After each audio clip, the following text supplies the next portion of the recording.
Hello, everyone, and welcome to week 5 of Couch Readings. I would just like to take this time to thank everyone who's been involved and who has viewed our readings since we have started.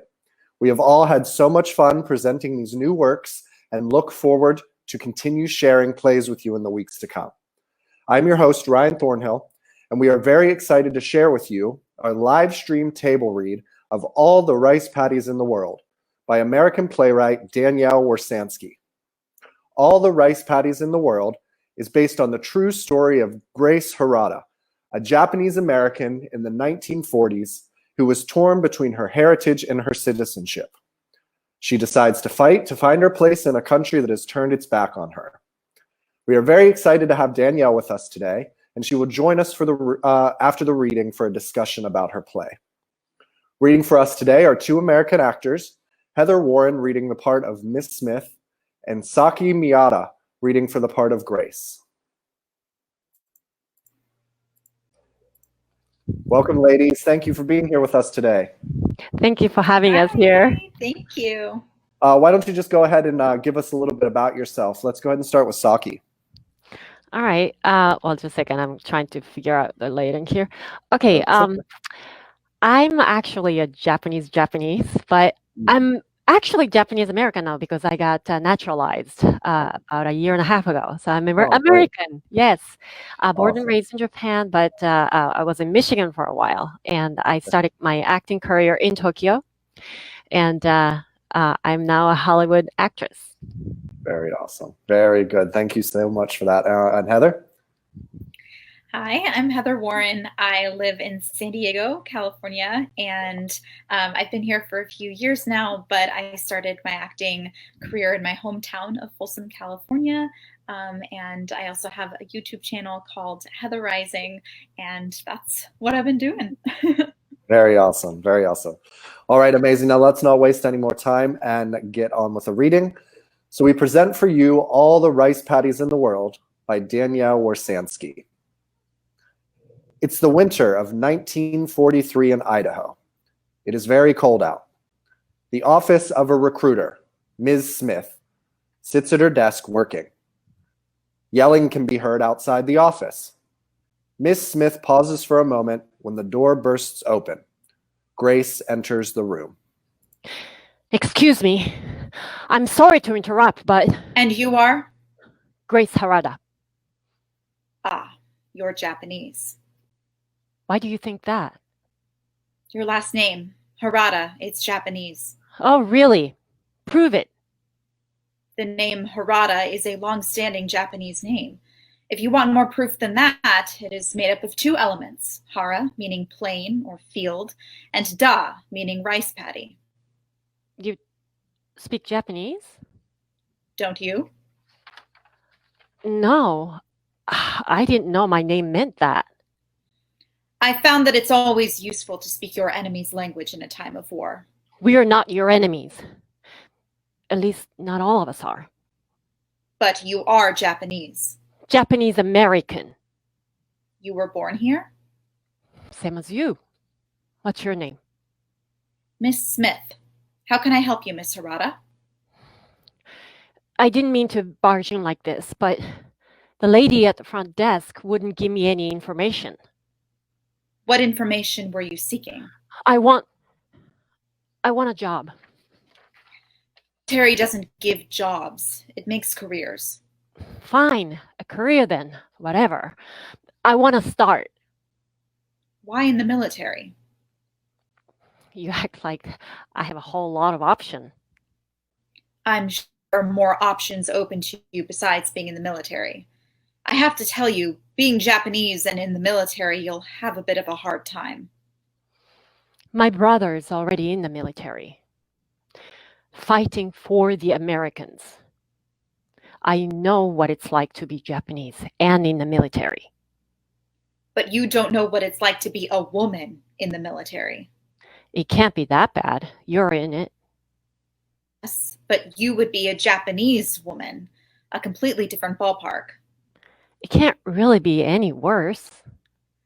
I would think that war would be worse than anything you've been experiencing, Miss Harada. You barge in here.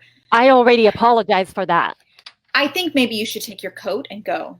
I don't have a coat. Don't treat me like I'm speaking flippantly. I'm not. Women aren't sent out into combat. It's not like I'll be in a trench. We used trenches in the last war, not this one. Sure, there might be some danger, but I'll be sitting at the desk doing office work. Wouldn't I? Won't I? And I'm in danger enough here anyway. Might as well be useful. Might as well be doing something interesting. Danger in Idaho? Discrimination in Idaho. Like what? How about your warm welcome into your office?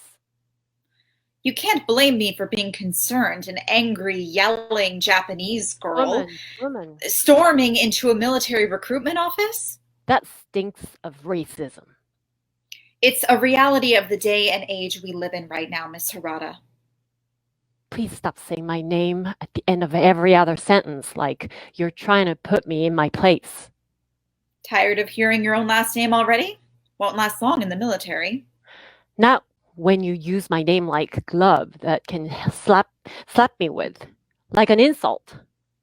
There's nothing to be ashamed of in my name. I'm an American. I was born here. It's not like your family came from nowhere. They came from somewhere before they got here, too. I can hardly believe that it has been your lifelong ambition to join the military. Of course it wasn't. I wanted to be a nurse. Then why aren't you?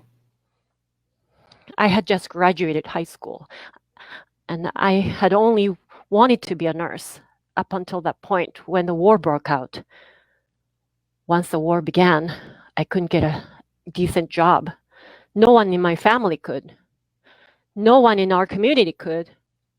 Did you have any work experience? Yes, I had some clerical experience during high school, and so I was trying to get office work. But because of my Japanese ancestry, there was nothing available. I ended up with a job as a maid, doing housework. Both my sister and I worked in homes for $5 a week, room and board. That's all we could do because there was so much discrimination. Why didn't you go to nursing school? My father lost his job. We couldn't afford it anymore. So you and your sister couldn't find a job? You still don't believe that people discriminate? What about my father, huh? What about him? My father worked for the railroad, and when the war broke out, he had worked there for almost 30 years. Because he was Japanese, he was forced to quit. There was no support, no nothing, just out. All of them were treated like that. So we were left with nothing. And there was no community for us there. We couldn't afford to stay anyway. We had to move here. Some of my parents' friends are here. We had nowhere else to go.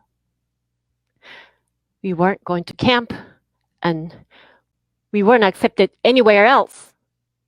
There was nowhere you could go? Really? We couldn't do anything. We couldn't even walk the streets. And when my father lost his work,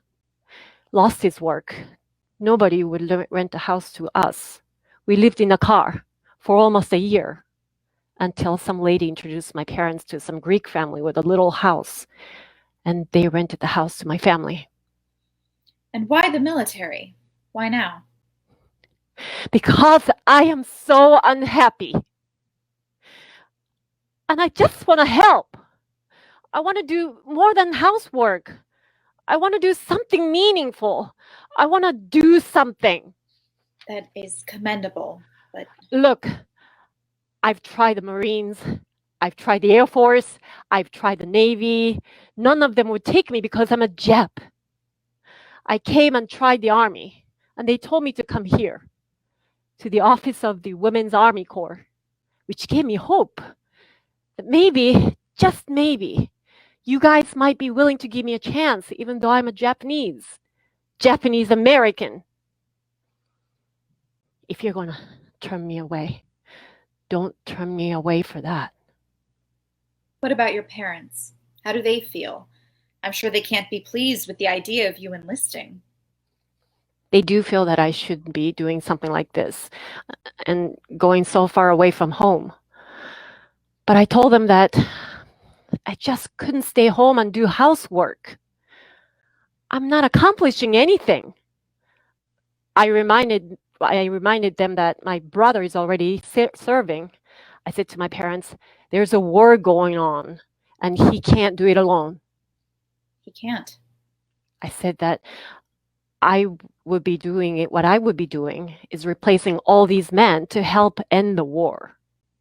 In the end, they let me go and said that if I was accepted, they would sign the consent for me to go in.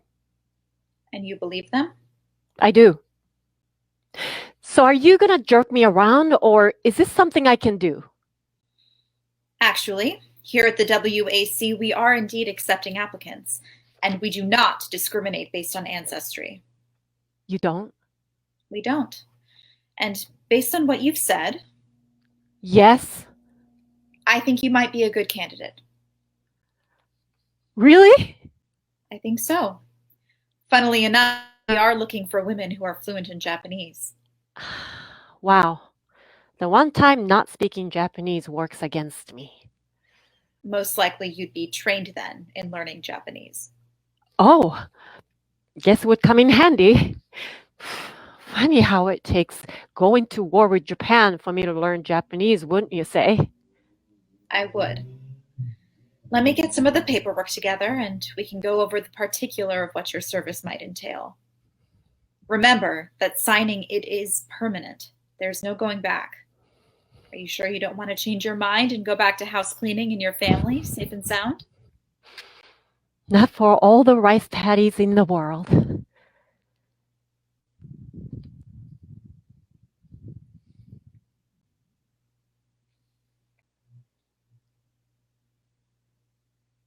Thank you so much, ladies. What a powerful piece. That was great. Now I'd like to go ahead and welcome the creator of all the rice paddies in the world. We present to you Danielle Wirsansky. Hi, Danielle. Hello. Hi, great. Thank you so much for being here with us today, Danielle. And what'd you think? What'd you think of the reading? It was wonderful to hear you guys read it out loud. Thank you so much. Oh, You're welcome. Good, very good. All right, so let's go ahead and not waste any time and jump into some discussions here. First, I just have a few questions that I'd like to ask the two actresses, just with the intention to spark some conversation and kind of help Danielle out with some thought-provoking and positive discussion. So my first one here for Heather and Saki are, can you just give me one word response or a short phrase that expresses your gut level impression of the play? Let's go ahead and start with Saki. Inspirational. That's awesome. Great. And go ahead, Heather. The word sisterhood comes to mind. Oh, very interesting. Oh, I love that. That's so good. Okay, and then the next one is, what moments in the play stood out to you? Especially thinking about it maybe as if you're on the opposite end, just listening to it. What would one of the moments that just stuck out be for you? Go ahead, Saki. Just because for me, it was eye-opening that about the father losing his job, and after 30 years, it made me cry. Still makes me cry. Yeah. I mean, it's very interesting. These people, they live there all their lives, and one thing happens, and it kind of just crushes their whole world. Yeah. Which is why I think in this story, it's extremely commendable of Grace to decide, I'm going to stand up. I'm not going to let this keep me down, and I'm going to go fight for the country that's, trying to knock us down. I think that's why what I love so much about this story. And like I was saying to you guys beforehand, I'm definitely going to go after this and just do a little bit more research into her story, because I think it's such a powerful and strong story that, I thank Danielle for writing it, because I think it's something that really does need to be heard. Okay, Heather, go ahead. What moment stood out to you? What stood out to me is that the other branches of the military weren't accepting female applicants except for the Army, and that there was a specific part of the Army that was accepting women. I thought, I don't know, I wonder why.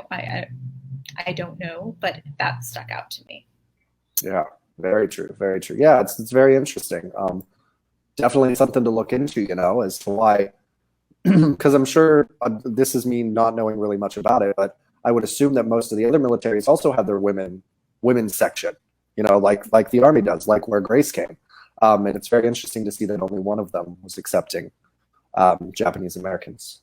Okay, now let's go on to a couple questions that I have for all three of you.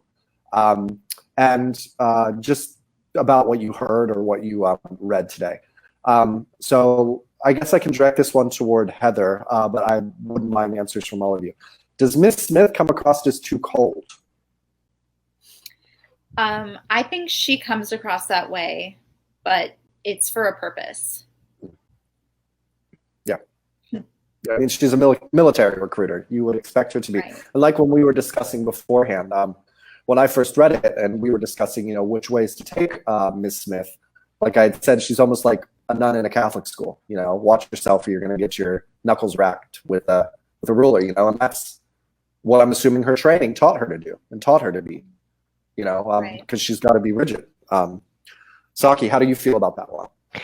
Yeah, it's like she kind of like wasn't really understanding the pain that Grace was going through for a while. She it's when I was in Michigan, I kind of felt the same way. Like people didn't know Japan.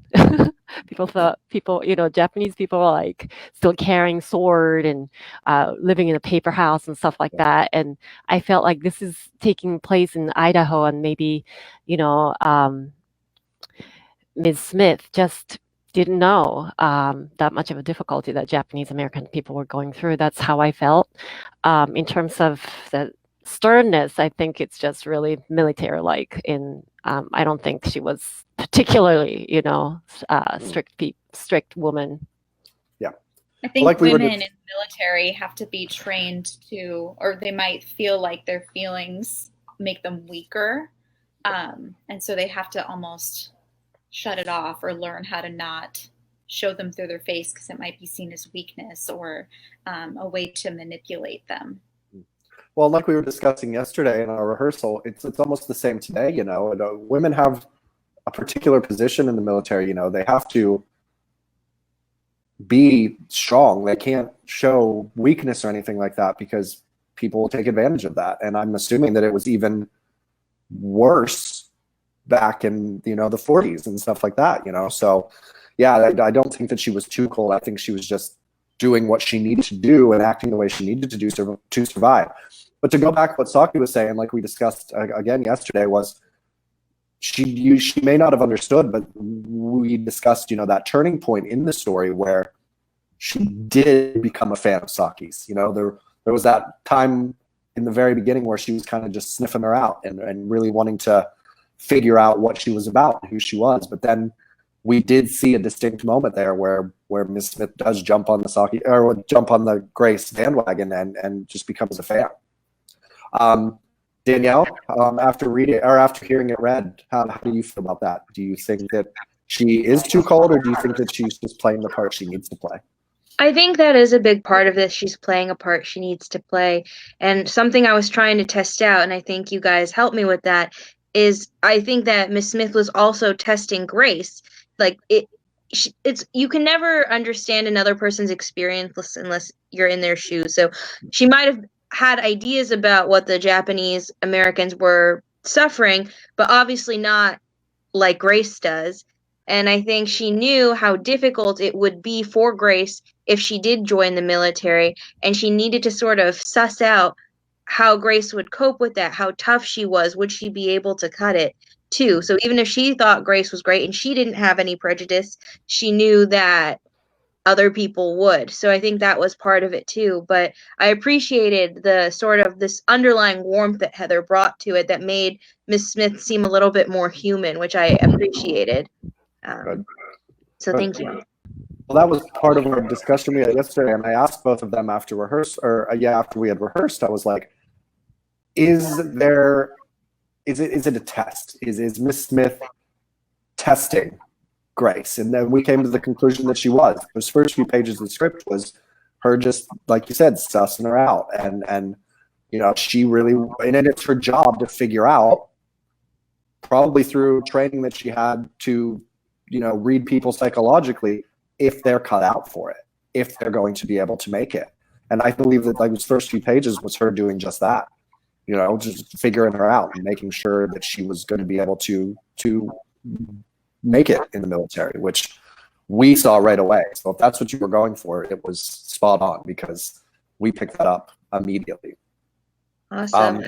I think that Miss Smith also, she knows Japanese, so already she has more understanding of Japanese and Japanese culture than ordinary people would. So I think that plays into it too. Of course. Most definitely. All right, let's jump into our next one here. This one will direct toward Saki. Is Grace's angst believable? Yeah. It's a difficult situation that she's in.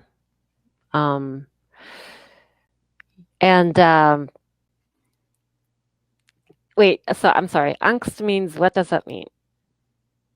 Anxiety? Sorry, does angst mean anxiety? Sorry, I'm cutting out. Oh, Danielle, you know what? I'm just gonna. Danielle, can you hear her? Yes. So angst is sort of like the sadness, the suffering that she feels. That okay. Yeah, definitely. Living in a car for 1 month. Yikes. Yeah, it's I'm sure when her father was still working, she was dreaming of becoming a nurse and helping people, and just having this big dream for the future. And all of a sudden this war just totally made all the Japanese American people enemies and of other people, and it's just all of a sudden you can't walk on the street. That's hard to imagine. But she's gone through that, and yeah, it's very believable. Yeah, no, I agree 100%. I mean, like you said, it's going to be difficult to go from, one position and then to get just overnight, a war starts and then people look at you completely differently. So yeah, I believe that angst, it's there 100%. And even through not just the words, but Saki's performance, you could hear it in her voice. You could feel the emotion. So it was really great. I'm just going to jump on to the next one. Did the reference to Rice Paddies seem awkward, or was it like embracing of the existing derogatory stereotypes of the Japanese? So I'm going to throw that back to Saki. How did you feel about that? I actually love it. It's so amazing that, the rice paddy comes in, at the beginning of the play, and then at the end, because there are so many rice paddies in Asia. Yeah. Well, and I mean, it also adds a nice touch to it with the fact that her name. Yeah. It's her name. So there's a tie into it there as well, which is why I think that embracing that statement doesn't become derogatory in this statement and in this story, because it's a direct link, to her. Yeah. It's her. Yeah. So I don't think it's awkward. I don't think it's great. I definitely think it does embrace it. It definitely, the word embracing is exactly what it is. Heather, I mean, just from another perspective, how did you feel about that? Yeah, I thought it was a very nice wrap up to the scene, to the play. And I felt that in connection with her name, it was Grace was taking ownership of her culture, where she came from, and also where she was going, because she needed to have that pride in her culture to go into what she was about to embark upon. Because there's this patriotism that she had. I'm an American, but I'm a Japanese American, and I didn't know my name meant that. And I don't know, it was this nice link between the two things. No, I agree 100%. And I love that you use the words patriotism and pride, because that had to be hard for someone like Grace to walk into a recruitment agency recruitment center like that and put herself out there knowing the way the world views her. So I think that her multiple pride between her two countries really helped her, really gave her that courage that she needed to be able to walk in and do something that was probably extremely difficult for her. Yeah. All right, so we've got a comment here from one of our viewers. I'm going to pop it up here on the screen. So it's from Jeffrey Mandel. It's for Danielle. Where did the story come from? And did you meet someone who lived this? So I almost all of my plays are historical, and they're always about real people, places, and events, because I have a master's in history, and that's what I'm really passionate about. And so I was specifically looking for women who were involved in World War II, that weren't white, that I could write about and highlight their stories. So I started to look, and I thought it would be really interesting to get this perspective specifically of a Japanese American woman. So I did some research, and I found Grace. And Grace is a real person. There's a really great book that is about Japanese American women in the military during World War II called Serving Our Country. And I was able to just find out a lot about her story, and a lot of what Grace says, especially when she's talking about what happened to her, is Grace's own words, sharing her experience. So sometimes I felt like the language was a little bit awkward, but it was really important to me to have her say it the way that she said it. So you're really getting Grace's true voice, and I'm not putting words in her mouth about what she experienced. Very good. Very good. And the question asked, is this just purely based on the fact that you're studying history? Did you ever meet someone who lived this? I have not, but that's mostly because I generally focus more on European history and Gotcha. British history. But I did have my grandfather fought in World War II, and he was stationed in China. He was in the Shanghai Ghetto and the invasion of Okinawa. So that's not Japan, but still in Asia. And I had another relative who worked for the American military, and I interviewed her and got her experience as well. Very good. Oh, I can only imagine imagine how helpful that was, just to have someone who was at least, experiencing that specific war. Even just for insight, which I'm sure was great. Okay, perfect. And just before we move on, Danielle, is there anything else that you would like to ask or add or discuss with us before we get moving on here? I can't think of anything. I think you guys answered all of my questions, and a lot of my other questions were answered just from your reading. Oh, perfect. Oh, that's so good. Great. Amazing. Now, before we get going, I would like to mention a few shout outs just for some exciting projects and activities that our artists with us today have going on. Through Tiny Space Productions, you can find them on YouTube. Saki has starred in some short films, but she also has her own YouTube channel that you can check out with some reels. It's YouTube, and it's Saki Miyata. And then we have Heather. So if you're looking for a way to declutter your home, tips for journaling, or help with your daily routine, you can head on over to Heather's lifestyle YouTube channel, and that is YouTube. It will be Heather Rising. Let's see here. Why won't you come up? Heather, do you have any comments or anything to let our viewers know about your YouTube channel? You wrapped it up perfectly. That was a great way to summarize it. That was perfect. Perfect. For some reason, my tickers and stuff here. Oh, there we go. Okay, perfect. There's that. And then Danielle, our playwright, has been taking this downtime to just get a lot of her work out there and expose it to people. So there are a couple I'd like to share with you. Her play, Sitting Still, will have a reading on May 23rd by Up Ear Productions. and a UK radio show, Sapphic Voices, will be doing a reading of her play Lawmakers this summer. Okay, and then every week, what I like to do is I like to, during this hard time, there's a lot of organizations that can really use our help. And every week, I like to feature an organization that is near and dear to the playwright's heart. So I spoke with Danielle before this, and she has chosen the organization Asian Americans Advancing Justice, or AAJC. And the mission of the AAJC is to advance the civil and human rights for Asian Americans and to build and promote a fair and equitable society for all. Danielle, you know a lot about this organization. Can you go ahead and give us a little insight as to why you chose it? Sure. I think that they do a lot of great work. They're a long-standing organization, and I think that supporting their cause is especially important right now and tied in really well with this play because of the way that our country right now is reverting back to using internment camps.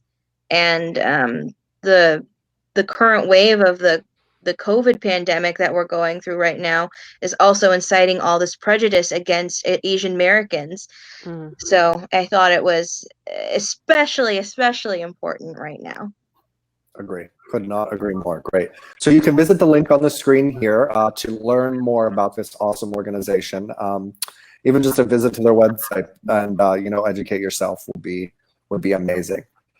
So I'd like to thank you guys, all three of you, for being here with us today. It was an extreme joy to present this profound historical drama. So thank you guys so much.